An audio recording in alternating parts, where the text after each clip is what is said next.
السلام علیکم۔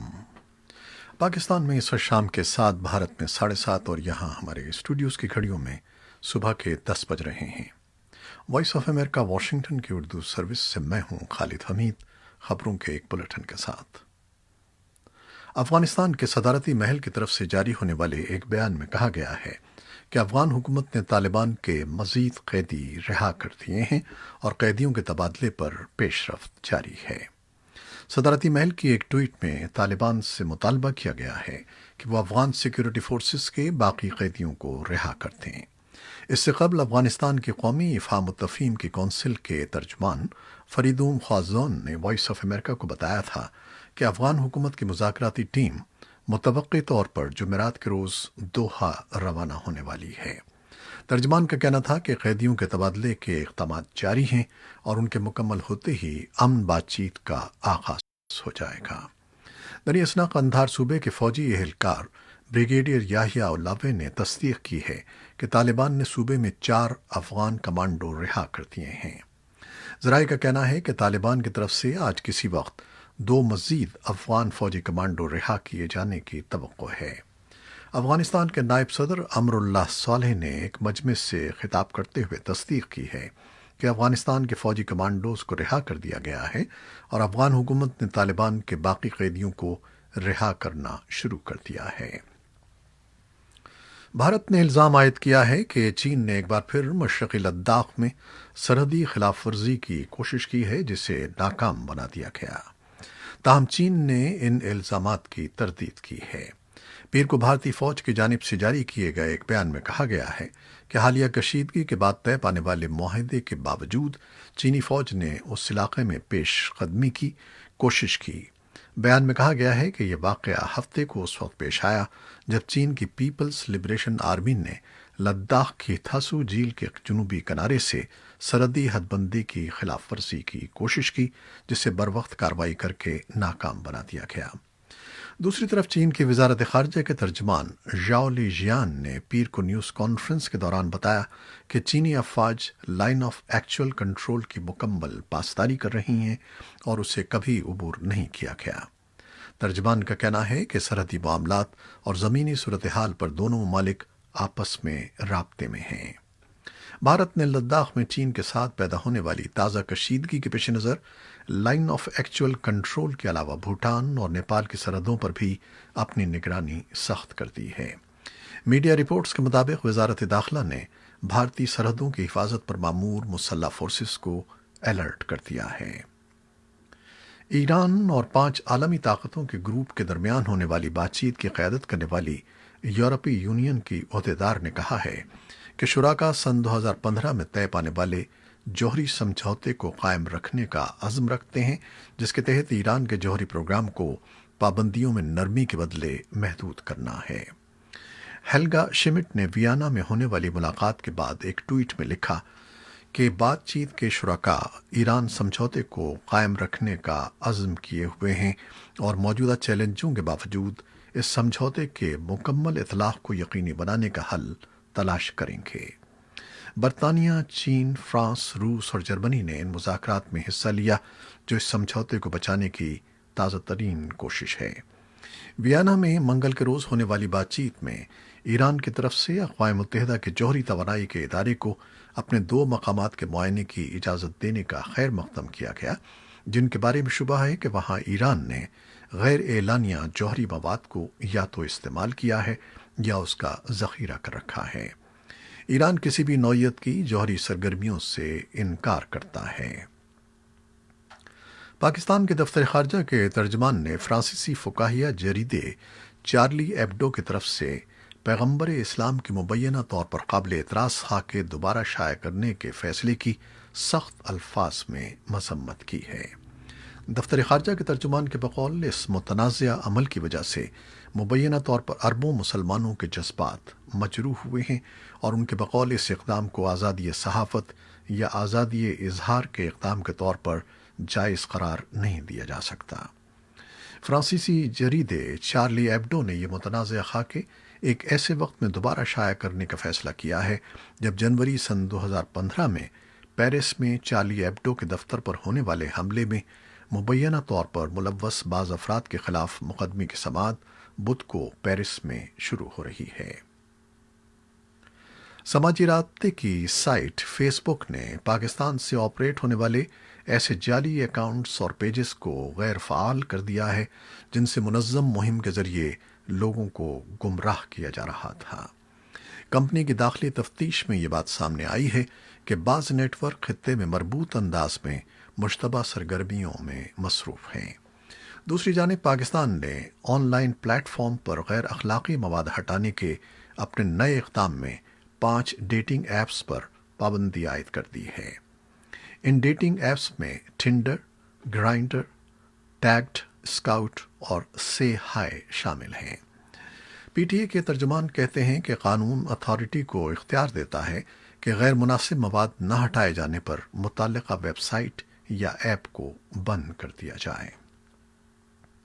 پاکستان میں وزارت داخلہ نے امریکی بلاگر اور documentary film producer Cynthia D Ritchie کی طرف سے ویزے میں توسیع کی درخواست مسترد کر دی ہے اور انہیں 15 روز کے اندر اندر پاکستان چھوڑنے کے احکامات جاری کر دیے گئے ہیں۔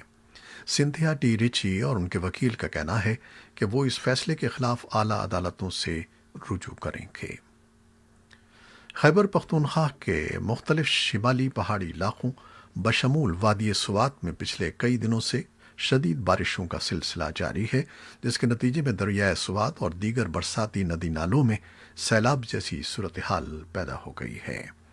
سیلاب کی صورتحال نے علاقے کی روزمرہ معمولات زندگی کو متاثر کیا ہے، جبکہ ایک ہفتے سے کم عرصے میں سوات میں بارشوں سے اموات 20 سے زیادہ ہو گئی ہیں۔ اور کراچی میں گزشتہ ہفتے ہونے والی شدید بارشوں کا سلسلہ تو تھم چکا ہے، مگر عوام کی مشکلات ابھی ختم نہیں ہوئی ہیں، جبکہ دوسری جانب وفاقی حکومت کراچی ٹرانسفارمیشن پلان کو حتمی شکل دے رہی ہے۔ اسی اثنا میں army chief general Qamar Javed Bajwa نے بھی شہر کا دورہ کر کے صورتحال کا جائزہ لیا ہے۔ آرمی چیف کا کہنا ہے کہ ملک کے بڑے شہروں کا انتظام بہتر بنانے کے لیے ترجیحات طے کی جائیں۔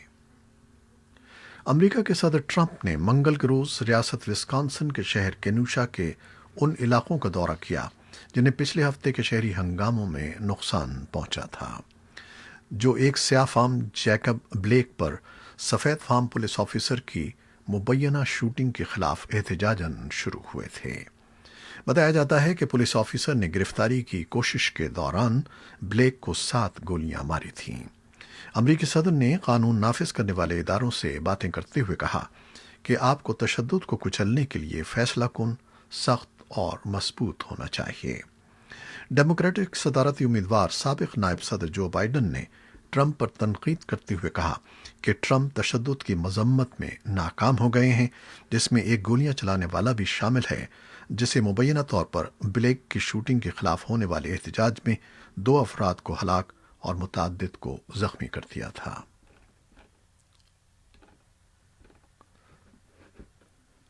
اور بھارت میں گزشتہ 24 گھنٹوں کے دوران 78,000 افراد میں وائرس کی تشخیص ہوئی ہے۔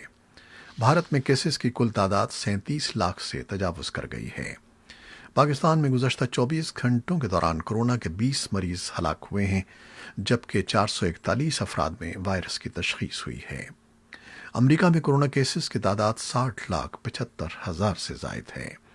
مالدیپ میں کورونا کیسز میں اضافے کے بعد سیاحوں کے ملک میں داخلے کے قواعد و ضوابط سخت کر دیے گئے ہیں۔ امریکہ کا کہنا ہے کہ وہ کووڈ-19 کی ویکسین تیار کرنے، اس کی وسیع پیمانے پر پیداوار اور اس کی برابری کی سطح پر تقسیم کی عالمی کوششوں کا حصہ نہیں بنے گا، کیونکہ یہ کوششیں عالمی ادارے صحت کی نگرانی میں ہو رہی ہیں۔ اس وقت دنیا کے 170 سے زائد ممالک عالمی سطح پر کووڈ-19 ویکسین تک رسائی کے حوالے سے رابطے میں ہیں۔ عالمی سطح پر یہ مشترکہ کوششیں عالمی ادارے صحت کی نگرانی میں ہو رہی ہیں اور انہیں کو ویکس کا نام دیا گیا ہے۔ صدر ٹرمپ نے جولائی میں عالمی ادارے صحت سے الگ ہونے کا اعلان کر دیا تھا۔ ان کا کہنا تھا کہ امریکہ اپنے اتحادیوں کے ساتھ مل کر کورونا وائرس کے خاتمے کے لیے کوششیں کرتا رہے گا۔ صدر ٹرمپ کا کہنا تھا کہ عالمی ادارے صحت نے کورونا وائرس کے حوالے سے اپنی ذمہ داریاں درست انداز میں پوری نہیں کی اور وہ چین کے مفاد میں کام کرتا رہا ہے، جہاں سے یہ وائرس نکلا تھا۔ امریکہ میں خود اپنی کووڈ-19 ویکسین تیار کی جا رہی ہے اور توقع ہے کہ اس کی 30 کروڑ خوراکیں آئندہ سال جنوری میں دستیاب ہو جائیں گی۔ یورپی ممالک میں کورونا وبا کے باعث لگ بھگ 6 ماہ سے بند اسکول دوبارہ کھول دیے گئے ہیں، لیکن حکومتوں نے کورونا وائرس سے متعلق سخت ہدایات اور احتیاطی تدابیر پر عمل درآمد کرنے پر بھی زور دیا ہے۔ خبر رساں ادارے AFP کے مطابق وبائی مرض میں اضافے کے باوجود اسکول کھولے جانے پر کئی اساتذہ اور والدین نے تشویش کا اظہار کیا ہے، لیکن حکام نے اس کے باوجود اسکول کھولنے کا فیصلہ کیا ہے۔ بیلجیم میں بھی منگل سے اسکول کھل گئے ہیں، جبکہ جرمنی میں اسکول گزشتہ ماہ ہی کھول دیے گئے تھے۔ یونان میں بھی کورونا وائرس کے باعث اسکولوں میں ماسک کا استعمال لازمی قرار دیا گیا ہے۔ وہاں آئندہ پیر سے اسکول کھلیں گے اور ہر کلاس میں 25 بچوں کو بیٹھنے کی اجازت ہوگی۔ انگلینڈ اور ویلز میں 6 ماہ کی بندش کے بعد رواں ہفتے سے اسکول دوبارہ کھل رہے ہیں۔ 11 سے 18 سال کی عمر کے طلباء اور اساتذہ کے لیے ماسک کا استعمال لازمی قرار دیا گیا ہے۔ اسپین میں حکومت نے 6 سال سے زائد عمر کے بچوں کے لیے ماسک پہننا، دن میں 5 مرتبہ ہاتھ دھونا اور ایک دوسرے سے 5 فٹ کا فاصلہ رکھنا لازمی قرار دیا ہے۔ الیکٹرانکس کی ایک اہم امریکی کمپنی ایپل نے اپنے سپلائرز سے کہا ہے کہ وہ اس برس کے آخر تک 7.5 کروڑ 5G آئی فونز کے ساتھ ساتھ آئی پیڈز اور ایپل واچز فراہم کرنے کی منصوبہ بندی کریں۔ خبر رساں ادارے رائٹرز نے بلومبرگ کے حوالے سے اپنی رپورٹ میں کہا ہے کہ کمپنی کو توقع ہے کہ سن 2020 میں ہی نئی جنریشن کے آئی فونز کی فراہمی 8 کروڑ تک پہنچ جائے گی۔ ایپل آئندہ سال آئی فون کے 4 نئے ماڈلز لانچ کرنے جا رہا ہے، جن میں تیز رفتار 5G وائرلیس کی سہولت موجود ہوگی۔ ان ماڈلز کے ڈیزائن بھی جدید ہوں گے اور یہ مختلف سائز کی اسکرینوں میں دستیاب ہوں گے۔ بلومبرگ کی رپورٹ کے مطابق ایپل ایک نیا آئی پیڈ ایئر تیار کر رہا ہے، جس میں آئی پیڈ پرو کی طرح کی جدید اسکرین ہوگی۔ کورونا وائرس نے جن پر رونق اور رنگا رنگ تقریبات کو دھندلا دیا تھا، اب وہ پھر سے بحال ہونا شروع ہو گئی ہیں، جس کی مثال ہے وینس فلم فیسٹیول۔ تاہم اس مرتبہ یہ فلم میلہ ایک نئے انداز میں سج رہا ہے، ایک ایسے وقت میں جب کانز اور دیگر فلم فیسٹیولز عالمی وبا کے باعث یا تو منسوخ کر دیے گئے ہیں یا پھر انہیں آن لائن منعقد کرنے کو ترجیح دی جا رہی ہے۔ وینس فلم فیسٹیول کے انعقاد کو ایک بڑی پیش رفت کے طور پر دیکھا جا رہا ہے۔ یہ میلہ بدھ سے شروع ہو رہا ہے، لیکن دنیا کے سب سے پرانے فلم فیسٹیول کا 77واں ایڈیشن اپنے روایتی رنگ سے بالکل ہٹ کر اور مختلف انداز میں سجے گا۔ یہ تھیں وہ خبریں جو فیس بک لائیو پر ہم نے آپ کے لیے پیش کی۔ ہماری ویب سائٹ اور یوٹیوب پر یہ بلیٹن پوسٹ کر دیا جاتا ہے، جسے آپ بعد میں بھی دیکھ سکتے ہیں۔ خالد حمید کو اب اجازت دیجیے گا۔ اللہ حافظ۔